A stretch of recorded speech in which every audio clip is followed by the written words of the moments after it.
quel regard le médecin d'une part, l'enseignant de l'autre, porte sur ces termes et sur ces concepts? L'art-thérapie traditionnelle est plus axée sur une psychothérapie à médiation artistique. Enfin, c'est une profession à médiation artistique qui a pour objectif d'analyser la personne à travers la création, le processus créatif, avec des outils plutôt que de psychologue ou de psychothérapeute. L'art-thérapie moderne n'interprète pas les œuvres, la traditionnelle non plus, je ne pense pas.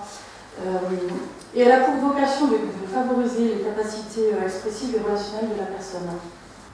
C'est plus une discipline paramédicale qui respecte toutes les règles de déontologie et scientifique des professions paramédicales.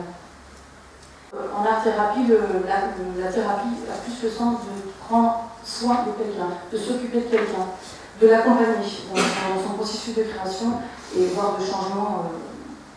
Le premier à avoir fait l'expérience de la thérapie par l'art serait Adrian Hill, qui est un peintre anglais, qui a contracté la tuberculose en 1938, donc il a été placé en sanatorium. Et il s'est mis à dessiner.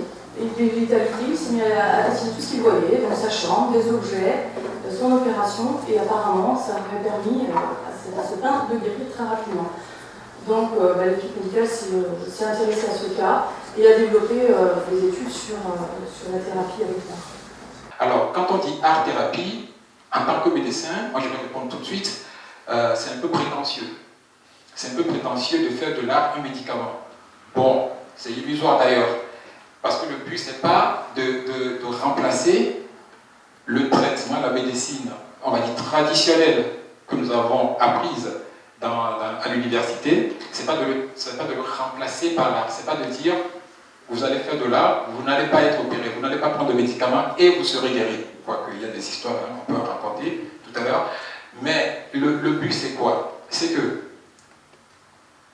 quand un patient n'adhère pas à un traitement, le traitement ne va pas forcément marcher. Plus il va adhérer, plus il va y adjoindre ses forces intérieures et on va dire spirituelles et psychologiques, plus le traitement va avoir des chances de succès. C'est l'effet placebo. Ok, voilà. Donc, l'art-thérapie, qui paraît pour le médecin un terme prétentieux, a ceci d'humble qu'il ne s'oppose pas comme l'acupuncture ou la réflexologie, par exemple, qui prétend, par exemple, guérir un cancer en appuyant dans la plante des pieds. L'art-thérapie n'a pas cette prétention. Elle a l'humilité de reconnaître qu'elle participe d'un ensemble, d'un tout, d'un arsenal et d'une stratégie thérapeutique où elle intervient à sa juste mesure et à sa juste place pour compléter l'ensemble du dispositif médical qui est en place pour lui donner plus de chances de succès.